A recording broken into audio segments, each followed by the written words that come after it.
Russell Simmons' Def Comedy Jam, a hit comedy series on HBO for 9 seasons, wasn't just a successful franchise, it was a cultural phenomenon. But what was life like after performing on Def Comedy Jam? We take a look with the brand new series, Life After Death. Hey everybody, another episode, Life After Death, except this episode is Life After Death with comedian extraordinaire, actor, producer, he's done everything, behind the scenes, in front of the camera, Mr. Flex Alexander. What's up? Flex, how are you doing? I'm good, man, great. First question I want to ask you, man, is way back in the day, a lot of people probably don't even remember that you're doing comedy. Yeah. But can you tell everybody out there, what was comedy like before you got on Def Comedy Jam? Do you remember? Man, comedy before I got on Def Comedy Jam, I got on at this club called the Uptown Comedy Club in Harlem. It was the hottest club in New York. Everybody came through. I mean, we had everybody from Wesley Snipes to, everybody came through there. And I got on there, I went on an amateur segment. They had a segment called the New Jack segment. And they gave you 2-3 minutes of comedy, you know what I mean? And for me, I'm like 2-3 minutes, that's a lifetime. But I got up, I killed it, and I just started to become a regular there, and then ended up being managed by the owners of the club, Kevin and Andre Brown. And it was a family-run operation. His mom was at the door, and sisters serving wings. Like it was a whole family operation, and just comedy itself at the time, and it was comedy everywhere. It was comedy at BBQ's restaurant. It was comedy at this joint in Queens called Manhattan Proper. It was comedy everywhere. Anybody that had a club or a room, they turned it into a comedy. So you're saying black comedy was prevalent, but it wasn't big. It hadn't hit the mainstream yet, but it was prevalent long before Def Jam. I'm not taking anything away from Def Jam, but I think what Def Jam did, it helped propel it to a mainstream level, and more people got to see it. And then when Russell Simmons put his touch on it, that's going to give it a validation. But it was definitely on the scene. It was percolating and popping and all that stuff. And they used to come out to the clubs to see the comedians. Bob Sumner, a good friend of mine, I remember he was working with Bill Bellamy way back, him and Ron Workman. They were working with Bill Bellamy back in the day, and they go out to Club 88 to see comedians. They come to the city, and they came to the Uptown Comedy Club quite a bit, and actually talked to Kevin and Andre Brown about joining up when they were in the kind of idea mode of Def Comedy Jam. Mm-hmm. So what was your career like before Def Comedy Jam called you? And, before Def Jam, I had been working constantly, done a lot of shows. I'd done Showtime at the Apollo 3 times at that point. I'd done, it was a show on NBC, I can't remember, I think it was like Comedy Late Night or something. I don't remember the name of it, but I had done that. I'd done a lot of stuff. See, but let's be clear, when you say you're working, because what the audience probably doesn't know is that you're an actor, you're a comedian, you're a dancer. Well, at that time, I was full on more dancer, comedian.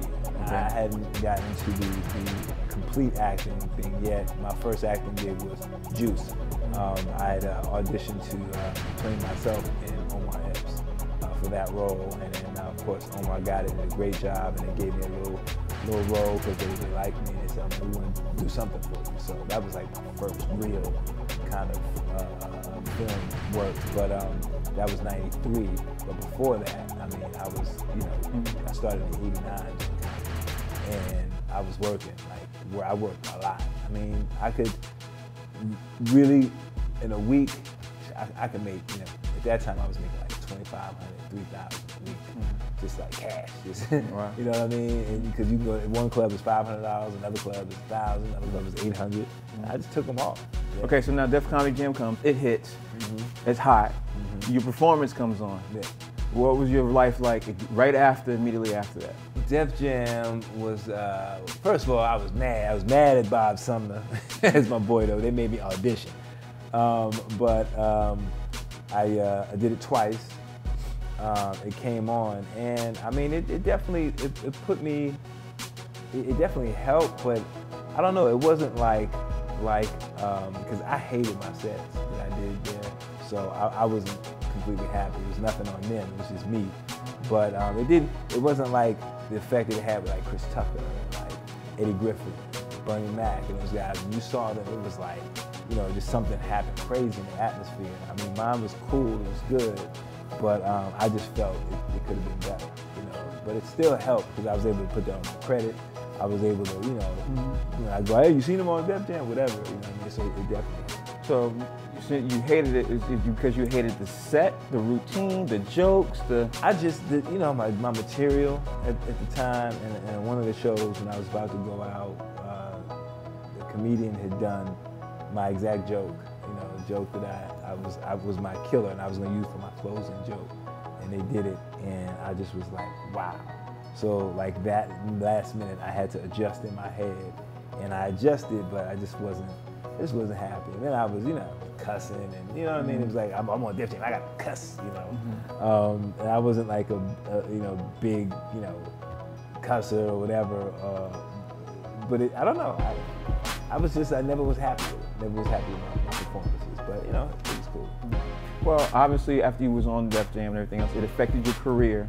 Can you talk about what your career was like after the appearance of being on Def Comedy Jam? I mean, people probably recognize your face being on TV and everything. Can you people, after Def Jam, people definitely, recognize me. They definitely recognize me. But again, I had done so much stuff, prior to that. I think it just added to it, because it wasn't like I hadn't done anything and then I did Def Jam and then it was like, phew, I had done a lot of stuff. And then that was just, in addition. So I think it all just helped together.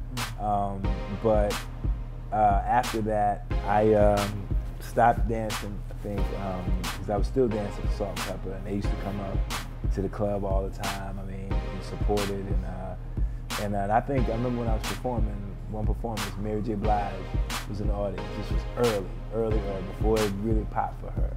And she's a good friend, and I remember that. And then after that, it just seemed like everything went phew.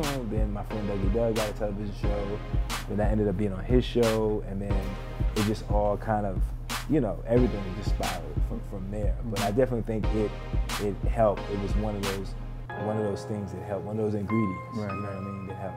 Right. I have to just say more so that people don't remember that you were dancing for rap groups too. So I want to make sure I say that on camera because I don't want to assume. I mean, obviously. People. Yeah. I wasn't that kind of dancer. Yeah. You know what I mean? Yeah, dancing for rap groups. Rap groups. Yeah. Now, obviously, you didn't like your set when you came on Def Comedy Jam, and you would have probably. My real question is what could you do differently? I know you probably would have done, probably a whole different routine, but I don't want to say it. So, if you could go back, like I asked before, if you could go back, would you have changed your whole routine, knowing that I don't want to say your joke was stolen, but If I could go back, I probably should have just went ahead and did my material, my set, because no one can do it like I can.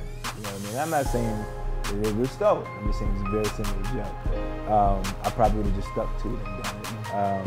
And I probably would have done different material. I probably would have done different material. I had some other jokes I just didn't do, which I should have. And I probably would do that different. But that would be it. I wouldn't take away the experience. I wouldn't take away, meeting the people that I met, from Bernie Mac to I remember Bernie Mac they first brought him to New Jersey, and I saw him at Club 88. I wouldn't take away any of those experiences. Those were great experiences. Great experiences. Last question. You've seen a lot of shows. You're very involved in the industry and everything else. Do you think the magic in that bottle that's called Def Comedy Jam can ever be recreated? I hate to say it. I don't know. It's tough because now it's so saturated now. You know what I mean? And I hate to say black comedy, but we did something that was amazing. That people just. It caught people by storm, you know what I mean? And I think it got oversaturated. I think, anybody that felt they had 2 minutes or something was a comedian, and they could go out and command these dollars. And people were getting money. It was comedians out there. I've been on the road. Got 5 minutes of comedy, getting $20,000. You know what I mean? I'm out there doing an hour and a half, easy.